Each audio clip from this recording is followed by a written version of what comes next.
What's good, YouTube? It's your boy Sho, back with another video. Man, today we got another anime topic for you. Is Demon Slayer overrated? There's been this narrative forming about Demon Slayer, you know, the anime in itself, not the game. You can see gameplay footage in the background just to stop myself from getting copyrighted, but I'm talking about the anime. Now, the reason why I say is Demon Slayer overrated, because there's a narrative about Demon Slayer that's out here now. And before we get to the narrative that everybody keeps trying to like push, let's just answer the question in the simple means: is Demon Slayer overrated? Yes, it's overrated simply because everybody loves it and they speak so highly of it. But I want to get into it like in a more nuanced manner. Like, I want to really get into why people hate on the show for no reason. All right, man. First of all, right. So with Demon Slayer, I've always felt like Demon Slayer is obviously the pinnacle in animation. When I was watching the original series, it took me forever to actually watch it. I think when I watched Demon Slayer, it was already done. The whole episode 19 had blew up the internet. I had learned about it, but I think as me personally, when I hear about an anime that's really, really hyped, like an anime that might be really, really good, I just kind of say to myself, I'm gonna wait, because if it's good, I want to watch it later.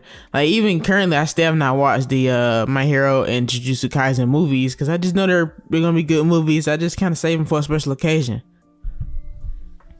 But with Demon Slayer episode 19, the world blew up. It was when it was trending on Twitter and stuff. You had people just coming up like, they really didn't know anime, but they seen that episode or they seen that clip and they saw how beautiful it looked, and it sparked a whole debate. It blew up the fame of Demon Slayer all around the world.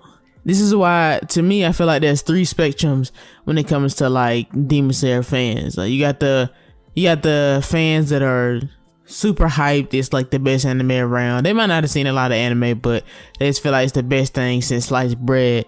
The next Dragon Ball Z, the next gateway into anime stardom. And then you got the people that's like in the middle. That's like me. I like Demon Slayer for what it was. I don't think it's an absolute masterpiece. I think it's a great anime on its merits alone, regardless of the story, but I don't think it's a masterpiece like some people do. Then you got the people on the opposite end of that spectrum. It's like a Demon Slayer is overhyped garbage. It's such a mid story. It's a trash anime because, you know, it's only getting carried by animation. Now let's pause. Let's pause right here for a second. Cause with Demon Slayer, you gotta think about other anime that popped up that was so popular over time. When Netflix was first coming up and they first was doing anime, Netflix had a particular show on their platform, and that show was Attack on Titan. Now, Attack on Titan came out, and to me, it came out the same exact way that Demon Slayer came out. While Demon Slayer got carried by the animation, as some people called it, the complaint with Attack on Titan was that it was carried by a shock factor. The fact that it was so shocking and daring. Attack on Titan came out, man. Aaron's mom got ate and everything. Everything just blew. You know, that anime just blew up. It blew up so much that people carried this for so many years until they eventually came back with a season 2. Like, it was a large gap in between for another season. And we finally started getting consistent seasons. And now, look, AOT is like regarded as one of the best anime/manga ever made now. Characters have evolved and the writing has evolved to a crazy amount of detail. It's become a great story now, regardless of how you feel about the actual manga ending, which we will not be spoiling here. Now fast forward to Demon Slayer. Demon Slayer episode 19 comes out. We are way deeper in the social media hub now, so it's like something like that could trend on Twitter. It could be really big, it can be blown out of proportion. The scene was basically Tanjiro versus Rui? I think it's Rui, something like that. And it's basically a scene where he unlocks his powers, and it's a really, really nice, well done scene. It looks amazing.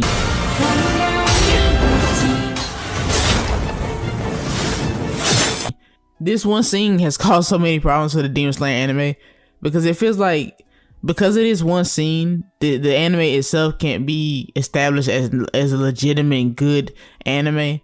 Because people's always gonna say it got carried by animation because the name Demon Slayer, like the name of the Demon Slayer anime, got huge because of this one moment. Like people will sit there and say like Kaguya Lovers War is like the best thing out, and it's like the best anime there ever was, and that anime's trash. No, I'm just kidding. I'm just joking, kinda.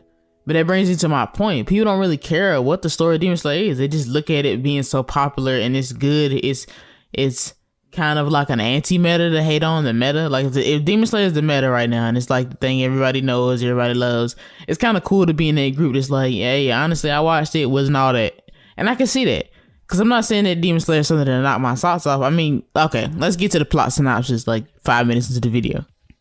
Your main character is named Tanjiro. Basically, his family gets attacked and eaten and stuff by a very terrible, powerful demon. His sister gets turned into a demon. The brother becomes a demon slayer, so to speak. He trains to fight other demons while protecting his sister, who is also a demon. His main goal is to find a way to help his sister and to defeat the demon that killed his family. Now, obviously, on paper, that does not sound, even the way I described it, does not sound anything special, and I can get that. After being so many years, you gotta realize if you've been watching anime for a lot of years, it's just like me, like plot synopses like that are just run of the mill. You see them 1,000 times, like. They're everywhere. Same story and everything. Demon kills my parents. I had to go kill that said demon. That's in a lot of different anime. Some animes you kind of team up with demons and fight other demons in Yasha type style. No, but seriously, the way I look at this is it's a decent story. But if we want to actually talk about the actual anime itself, yes, the animation is beautiful. Yes, it's really good. But Demon Slayer actually got me to episode 19. Like episode 19 in a season of anime is very deep into the anime. So of course you have to get there. That's what I'm saying. If you was watching an anime that was absolutely trash, it's like you're not getting to episode 19. Like you're not gonna push it that far. At least for me, if I watch like the first 3 episodes and I'm not invested, I won't go that far. It's just a waste of time, man. It's like you gonna watch every isekai smartphone anime and everything. I'm not going that far into the anime. Alright, man, let's do a little deeper dive into Demon Slayer, also known as Kimetsu no Yaiba. Alright, so Kimetsu no Yaiba, also known as Blade of Demon Destruction, that's cool. It's a Japanese manga series written and illustrated by Koyohara Gotage. I know I killed that pronunciation, killed it, like murdered it, as in it's dead, because I know I didn't say that right. It follows teenage Tanjiro, who strives to become a demon slayer after his family was slaughtered and his younger sister Nezuko turned into a demon. Alright, now let's jump straight back into like the opinionated version of the video. Now, it's done by Ufotable. I'm pretty sure you know who Ufotable is, by the way. Even if you aren't, Ufotable is the one that's also known as Unlimited Blade Budget Works. They basically do Fate, and they're very widely known for Fate because they are probably one of the most beautiful animation companies in the entire world. Like they do an amazing job when it comes to animating anime. This is the main reason why they say Demon Slayer is getting carried by them, because to be honest, they've done such an amazing job with anime. Like the fact that Fate Stay Night Unlimited Blade Works got dubbed into Unlimited Budget Works, because if you go back and look at it, I probably can't show any of the scenes because it'll get struck down immediately. But if you ever got a chance to look at any of the Fate franchise that's done by Ufotable, you'll definitely realize why they are one of the top dogs, even though it doesn't seem like they do much anime. Like, don't get me wrong, man, MAPPA is doing their thing right now. They control about the whole anime market. Like, MAPPA is killing it right now. Matter of fact, I'm starting to think MAPPA is a whole bunch of different studios just gathered together, because they are doing their thing right now. I can understand that. But after watching Demon Slayer Season 2 and the fights in Season 2 Demon Slayer, I do not think there's any other company that's really messing with them. I mean, I know Madhouse is great. I know Bones is great. I just truly think that they're on a whole different level. And plus, they don't have a lot of shows that they do. So the shows that they do can get a lot of love, you know? All right, let's talk about Season 1. Season 1 is where I would kind of agree with people the most. It's the story kind of starting itself up. I never really thought Season 1 was boring, though. I always felt like maybe it wasn't necessarily a slow burn. It didn't really take that much to build up. I mean, he got his family attacked. Well, he didn't specifically, but his family got attacked. You know, you have a demon slayer who comes to finish his little sister, and it's basically like he protects her, you know, and it's like the whole general synopsis of the anime. Now, a lot of people discredit this anime because of one character, and that character is Zenitsu. Zenitsu, I totally understand. Zenitsu is actually one of my favorite characters just because I like the little shocking eye of him falling asleep and his whole gimmick. I kind of like characters with gimmicks. It makes it a little bit more interesting for me. I can definitely understand why people may not like his regular persona. It is very whiny, very annoying. In general, he's just thought out to be a really, really annoying character that turns into one of the strongest characters when he falls asleep.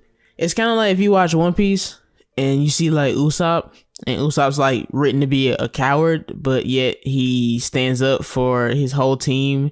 He believes in the dream of Luffy becoming the Pirate King, and in the end he ended up fighting her anyway. You know, characters like that are pretty much written so that when they actually do burst and they actually do become, you know, complete, amazing, strong, likable characters, it's like you tend to forget, at least in that moment, that those characters was that whiny, annoying characters, you know?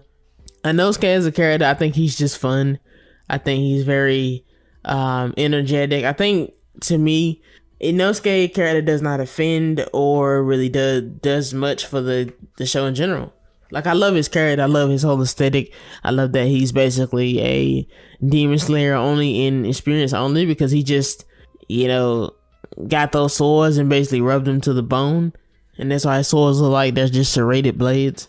His whole character aesthetic is pretty cool, you know, just the kind of beast man with the really feminine features under the mask. I think that was a good subversion. I think Tanjiro is actually a interesting man. I feel like he doesn't get as much credit as a main character as he should. When I see Tanjiro, I look at a guy who is determined. Basically, and this is what I used to hate from anime back in the day. A lot of anime characters do it. Naruto was really bad for doing it. You can't save everybody. You can't. Sometimes you just have to kill the enemy, you know? Talking no Jutsu is one of the most worst points in anime. And that's why people don't necessarily like Naruto's character as good as characters like Ichigo or Luffy. Whereas Luffy, Goku, and Ichigo, they just fight. Like, Goku fights. The thing about Goku is he has a serious character flaw. He doesn't care about the damage he can cause. He mostly just loves to fight. Luffy charges ahead. His whole thing is that he's free and nobody's gonna cage him. Nobody's gonna take away his freedom. Ichigo protects his friends. He fights for his friends, fights for his family, and he would go all out to do all of that. But Naruto's whole thing was just to change the world. You know, it was the talk enemies into being good guys thing, and it got kind of annoying. Now, this is why I bring up all these shonen protagonists, because I feel like Tanjiro, as a hot take, is probably one of the most interesting main characters in the newer version of anime. Because with Tanjiro, it's like, okay, for one, you know, he loves his sister to death. He wants to do anything to protect her. That is his last string to his old family, you know. Nezuko being a demon now, to him, does not really matter. That's like his only living family. And, you know, he basically had to pick himself up because out of a tragic event, like what happened with his family, his sister being turned to a demon could have been way more tragic had he just given up.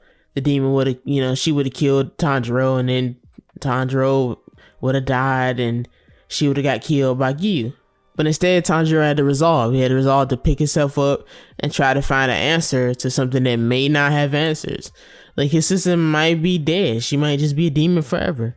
But, you know, he trudges on that path to try to find her a cure, or try to save her, or make her human again with a fierce determination. And I'm not gonna lie, that's one aspect of his character, but to me, it's not the best aspect. Tanjiro is that kind of guy that's like, he feels sympathy for his villains, but at the same time, it's like, doesn't matter. He has a job to do. It's something similar to Gon, where Gon has remorse. He has sympathy for certain things, but while he can show kindness at certain points, Gon just wants to achieve his dream. And with Tanjiro, he just wants to bring his sister back, and he wants to stop his friends, his family now from being hurt. Tanjiro knows that his job is to kill demons. So when he ends a demon's life and you get a little sad backstory, Tanjiro is the one that can kind of pray for them. He can kind of feel sad, but only after the job is done. They have to be killed first. So I like that kind of remorseful type of character from him. Like, I really like that he's kind, but at the same time, he doesn't really hold back. He actually tries to finish the demons with all his power without, like, basically sacrificing his body. He's exhausted. It doesn't matter. He just wants to kill the demon, and he can have remorse for him later. I mean, you know, he can be sorrowful for him later, but it doesn't matter. He gets the job done. And Nezuko, she doesn't really have a major part, just from her being a demon and who is learning to restrain herself and help fight with Tanjiro. I do want to say, I've actually read the whole manga, so I guess I should preface it here. I've read everything. I've read the whole manga. I know the whole entire story. I'm just basing this off the first 2 seasons of the anime, though. So then we get to episode 19, internet blows up, everybody goes crazy. You have people like Ninja talking about anime that they don't know nothing about. I ain't gonna lie, I don't know what he really knows about anime. I'm not gonna sit here and say all that, but everybody's going crazy. Episode 19, it's a crazy scene, beautiful scene. For me, it was okay. It was okay, and it made me realize why people dislike this anime, because if something is that hyped, like the way that was hyped, that scene was so hyped, you would have thought it was like the most compelling scene in anime. But I've seen a lot of anime, so that scene to me was a very, very good scene. It was a great scene. It was beautifully animated, probably one of the best animated scenes I've seen. But in terms of like emotion behind it, I've seen like a lot better like the fights. But for people who don't see much anime, or people who not really into anime and they see it and they just feel like the emotion behind that fight, the emotion behind that clip, that scene, it makes them go and watch anime. That's like the gateway. Like that's the thing. That's what made it blow up. So you see that, you're not really an anime fan, but that looks cool. Like you might have seen Avatar back in the day, you seen Dragon Ball Z back in the day, but you're not really an anime fan. And you see like this thing trending on Twitter, and now you realize how big anime has become since back then. You decide to watch it. You like it. It's pretty good. And you get to the episode and you're just not disappointed. I get that. I honestly do get that. That is such a crazy feeling when watching that scene, because it does give you emotion. I love when anime can make me kind of pause. Like I'm watching it, but now it's like everything around me is drowned out. I'm paying attention to the TV. I'm not really focusing on anything else. Like I'm drawn into how this fight is gonna end. I'm not pressing pause and go to the bathroom. I'm holding it. I'm doing everything I can do just to see this all in one motion. So yes, it was a great scene. It was a great scene. Not a masterpiece scene, like the best scene in the world, but it was a good fight. It was a good scene. Fast forward. Now this video is gonna be long. It's kind of unavoidable because, you know, I'll try to chop a lot of it out, but it's gonna be pretty much unavoidable. That's gonna be long, but I won't try to hold up on season 2 a lot. But I will say that season 2 of Demon Slayer was one of my favorite seasons of all time. Honestly, yes, just because mostly the way that the fighting and stuff looked. So I will give it to people that say it's carried by animation. Yes, I think it is a very memorable series because it has amazing animation. But no, I felt a lot of stuff in this season 2. All right, season 2 of Demon Slayer. We're gonna kind of skip all the beginning part, but basically you have Uzui and Tanjiro and Inosuke and Zenitsu basically infiltrating an entertainment district, posing as women to basically get this demon. Now, the thing is, I read this in the manga before, so I know the people that got like the crazy surprise and the shock and awe when they got to like the series and, you know, the whole little twist happened. And I'm gonna get to spoilers before I talk about that. But before I talk about that, I want to say one thing. Now, when I was watching this, it took me forever to get to season 2. Like, season 2 was out, and I honestly didn't even hear how good it was. Like, I didn't see how good it was. I didn't, you know, I don't really tuned into Demon Slayer as a whole. Like, for me, when an anime is really good or something, it might take me a minute to get to season 2. Like, the Mob season 3 is about to come out. I'm gonna probably wait on that. Generally, what I like to do, I'll watch all the episodes at one time, but then like it'll slip my mind and I'll forget that it even came out and finished and everything.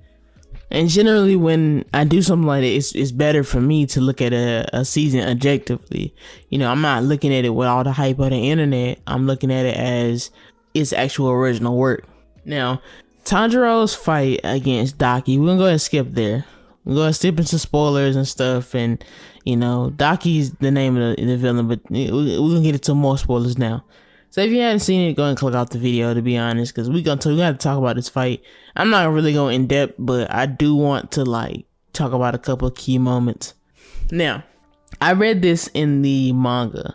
Like I said, I read the whole manga, so I read everything. In no way did I read the same manga, because it was actually the same scenes. It's just that in the manga, that arc really never made an impression to me. Not necessarily because it was bad. The fighting and stuff was cool in the manga.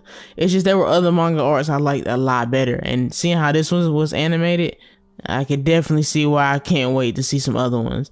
But to be honest, the animation being so good in this one, and the fact that I already knew the story, allowed me to kind of pick up on key things I didn't realize when I read the manga. Not necessarily that I didn't realize, but more that it hit different. Like the emotional scenes, the emotional parts, it hit different in the anime rather than in the manga. That's because you got music and stuff behind it. You know, it's a lot of things that go into that. When Tanjiro's fighting Daki, and he's just basically fighting her on the roof and stuff, and he's pretty much giving her all he's got.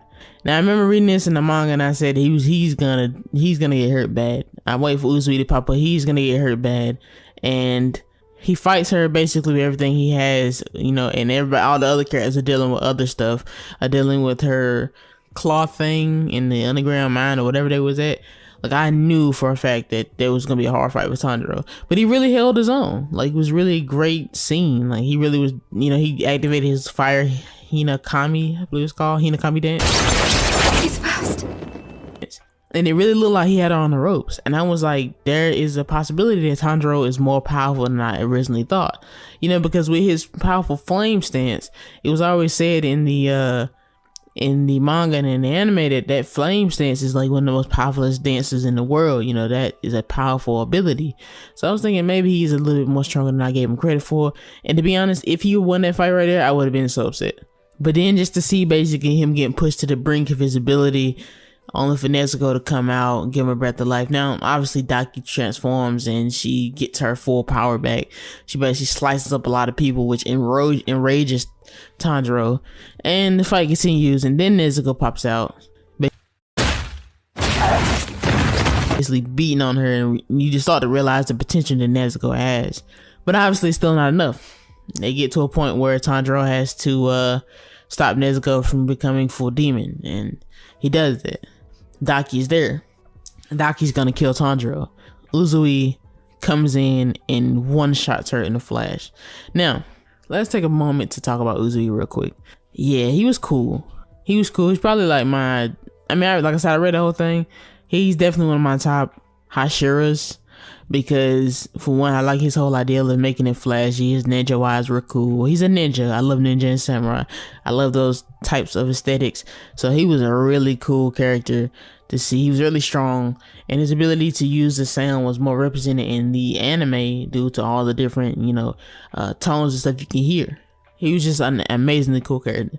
But the thing is that I knew the reveal was coming because I read the manga, but I was still on edge because I'm in the moment where I forget about everything else, and I'm zoomed in on the TV, and I realized that, oh yeah, there's a twist here. That it wasn't her that was the upper moon, it was her brother, Gyutaro. Gyutaro comes out, and the whole theme of the anime changes. Like, the whole theme. Because it's like, now it's dangerous. Uzui just came in and just one-shot the threat Tanjiro had been struggling with. Now the ball rolls because Uzui's trying to, like, he's trying to, you know, kind of figure out why she's not disappearing. They're trying to figure out why she's not disappearing, only to find out that she's fused or bonded with her brother. But going back to the fight, we're gonna fast forward a little bit here. Tanjiro basically realizes that they had to cut off both the heads at the same time, and it leads into a lot of ferocious battling. Tanjiro has put his arm into like a sling thing to basically hold his arm upright. Like, this is how bad and bruised he is. He's not feeling good, but he knows he has to get the job done. There's no need to be remorseful. There's no need to be sad because the villain is not as bad as you think they are. He has to get the job done. All right, fast forward some more. It gets to a point, right, where they're kind of like switching off fighters and stuff, and I believe Tanjiro's trying to fight Daki, and you see Uzui doing his little flash bomb sound thing. That was amazingly drawn. And you see he basically takes Gyutaro on a lawn, and basically they're trying to fight Daki. It's just the way that the fight is getting split up. And just to kind of like not comment on this whole fight, One of my favorite moments of the fight is just realizing that they're fighting Daki and she's really giving him a run for the money, only for Tanjiro to like to look over and realize that Uzui is so dead. Like Uzui is like knocked out, presumably dead, arm off, and he's just so devastated. It's such a crazy moment in the fight.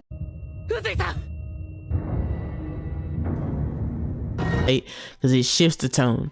It's like, okay, if Uzui can hold him off for a little bit, Tanjiro and Gang can pull off some magic and get her done, and you know, then we can go and help Uzui. Only to realize that Gyutaro was so powerful that Uzui is basically appears to be defeated easily. This was a crazy moment. So obviously we get to basically where the end of the fight happens, and Tanjiro's beaten up like bad, like really bad. Uzui's beaten up bad. Everybody's beaten up bad, and it's just to a point where everybody doesn't have anything left. You know, Gyutaro is getting up and he is like just torturing Tanjiro, like just doing him bad, and it's such a hard scene to watch because you see the parallel in both stories, how Tanjiro cares for his sister just like Gyutaro cares for his sister, and how they were just done a bad deal.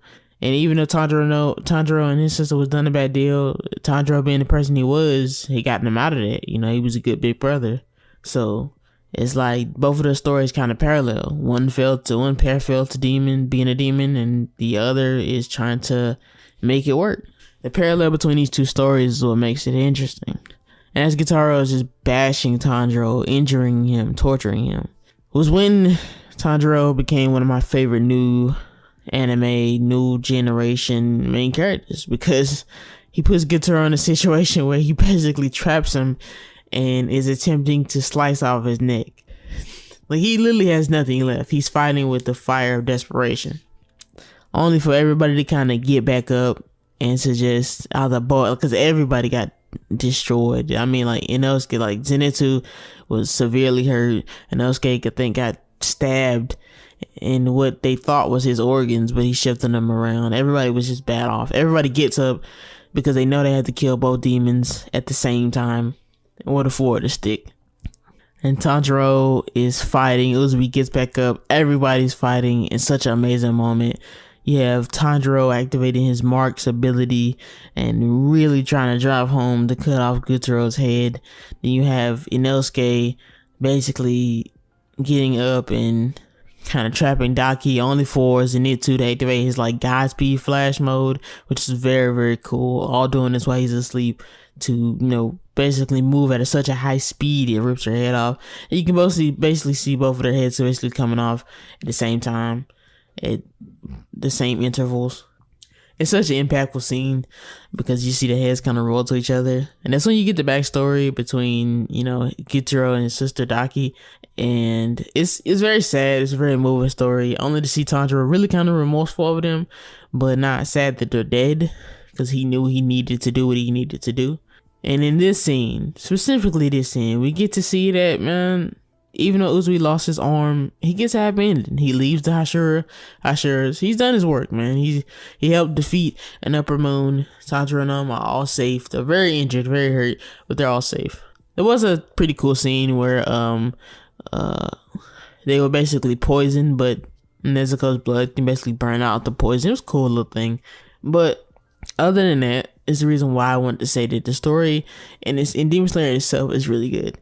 Like, if Demon Slayer had like basic animation, let's say something on the lines of Toei animation, I ain't gonna lie, I'm not even gonna lie to you, I probably would definitely still watch it. Like, if this was an older anime, maybe made in the 90s or something, this definitely seems like something that's up Demon Slayer, like not Demon Slayer, Yu Yu Hakusho's alley or something. If it had like Yu Yu Hakusho animation, which it wasn't really bad animation for the 90s, if they had animation, I'd probably still watch. I'm not gonna lie, I'd probably still watch. I really like this story. I really like the fights can be impactful. Even if they weren't all flashy, they would still be impactful fights.